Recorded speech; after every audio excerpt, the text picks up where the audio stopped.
సరే ఇప్పుడు కూడా మీరు తొలినాళ్ళు గుర్తు చేసుకుంటూ ఉంటారా మీ? 100% బిగినింగ్ డేస్ పాటలు వింటుంటే నాకు చాలా చికాకేస్తుంది. ఇలా పాడినా కూడా ఈ పరిశ్రమ భరించి నాకు ఎందుకు అవకాశాలు ఇచ్చింది? అది కనుక ఇవ్వకపోతే నన్ను నేను కరెక్ట్ చేసుకోవడానికి చాలా అవకాశాలు తక్కువ వచ్చేది. మీరు సుశీల గారు పాడుతున్నప్పుడు ఇప్పుడు చూడండి, జా చా వచ్చినప్పుడు ఆవిడ ఈ దవడ ఎక్కువగా మూవ్ చేస్తారు, జా అంటారు ఎక్కువగా.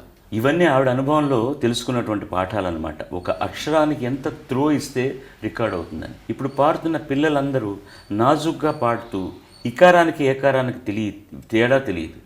అది చెలిమి అన్నా కూడా చిలిమి అన్నట్టే వినపడుతుంటుంది. బికాస్ ది ఫ్రీక్వెన్సీ, నోరారా పాడడం ఫ్యాషన్ కాదని అనుకుంటున్నారు, ప్రూనింగ్ అని.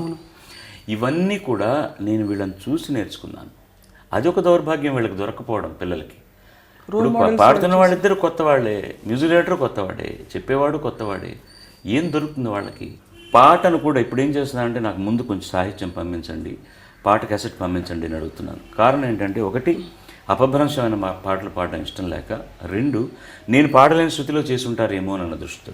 అపభ్రంశం అంటే మీ దృష్టిలో? నా దృష్టిలో గ్రామర్ తెలియకుండా మిడిమిడి జ్ఞానంతో మాటలు రాయడం అనేటటువంటి, అసలు సందర్భం లేకుండా ఎవరో పెద్దవాళ్ళు రాసిన కొన్ని పడికట్టు మాటలు పెట్టుకుని ఇరికించేయడం అనమాట. అలాగా. రెండోది కావాలనే బూతు రాసుకోవడం. సుందరరామమూర్తి గారు రాసినటువంటి అన్ని బూతుపాటలు ప్రపంచంలో ఎవరు రాయలేరు. ఆయన రాసినంత అందంగా బూతుపాట ఎవరు రాయలేరు. మోహన్ బాబుకు నా మీద కోపం, అందుకని అతని సినిమాలో కూడా కొన్ని పాటలు నేను పాడను అని చెప్పడానికి. అతడు నాకు చాలా ఆత్మీయ మిత్రుడు. ఇది రాఘవేంద్రరావుతో అన్నప్పుడు చాలా నన్ను ప్రెషరైజ్ చేశాడు. నన్ను క్షమించి రాఘవ, ఈ మాట ఉన్నందువల్ల, ఈ పాట వల్ల నీ సినిమాకు చాలా అడ్వాంటేజ్ ఉందంటే తప్పకుండా నువ్వు ఉంచుకోవాలి, కానీ నేను మాత్రం పాడలేని పాట వదిలేను. చాలా కోపడ్డాడు. సరే ఇంకెవరి చేత పాడించారు? ఎగ్జాక్ట్లీ ఆ లైనే సెన్సార్ చేశారు. లైనే censor, whatever I said it. అంటే నేనేదో ఈ ప్రక్షాళన చేస్తున్నాను కాదు. ఫస్ట్ ఆఫ్ ఆల్ నాకు నచ్చంది నేను చేయనంటే చేయనంతే. రామకృష్ణ గారు కూడా అప్పుడే he was singing, and in fact Ghantasala గారి వాయిస్ టింబర్కి పోలిన వలె ఉండేదని. సో అప్పట్లో మీరు ఎలా ఫీల్ అయ్యారు? అంటే ఎలా ఉండేది? మీరు ఒక కొత్త ఫ్రెష్ వాయిస్, యంగ్ వాయిస్. నాకు బాగా జూనియర్ మా రామకృష్ణ. తను వచ్చిన కొత్తలో నాకు బాగా అవకాశాలు తగ్గిపోయాయి. ఎందుకంటే ఇంట్రడ్యూస్ చేసింది నాగేశ్వరరావు గారి సినిమాలు. నాగేశ్వరరావు గారికి పాడుతున్నారు కాబట్టి రామారావు గారు పాడించారు. అలాగే ఇంకా ఆయన బాగా సపోర్ట్ చేసిన ఆర్టిస్టులు కృష్ణరాజు గారు, శోభన్ బాబు గారు. సో అప్పుడున్న నలుగురు పెద్ద ఆర్టిస్టులకు ఆయన పాడడం మొదలెట్టారు. అప్పటికి నేను ఒకటో రెండో నాగేశ్వరరావు గారు, రామారావు గారు పాడాను, కానీ విరివిగా పాడలే. బట్ శోభన్ బాబు గారికి, కృష్ణరాజు గారికి నేనే పాడుతున్నాను రెగ్యులర్గా. అవి టోటల్గా పోయింది నాకు. ఒక్క కృష్ణ గారే నన్ను అంటి పెట్టుకున్నది అనమాట, ఒక Krishna garu. So there was a lot of dip in my number of songs.